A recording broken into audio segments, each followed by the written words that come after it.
Assalomu alaykum Xalq uchun brend kanali kuzatuvchilari.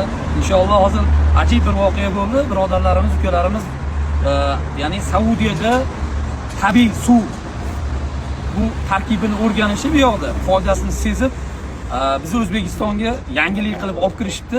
Har xil energetik, boshqa ziyon ximikatlardan tabiiy jenshin, zanjabil tarkibida tabiiy mahsulotlardan tayyorlangan suv inshaalloh foydali, musulmonlarga, insonlarga foydali va energetik jihatdan ham foydali, tabiiy jihatdan, ximikati yo'q.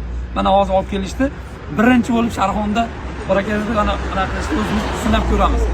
O'rtaga ochib ko'ringchi, qani bismillah. Bismillahirrohmanirrohim. Qani.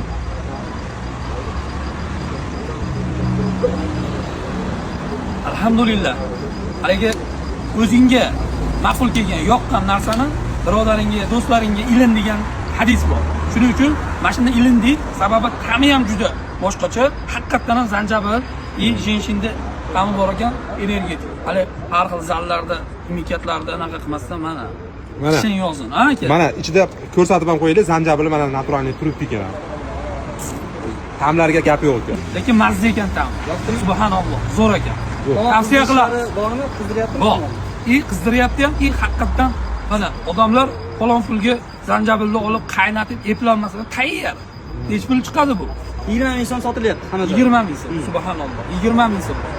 Do'stlar, musulmonlar o'zlari tayyorlagan mahsulotni ham bir olib maza qilaylik. Inshaalloh yaxshi bo'ladi. Sog' bo'linglar.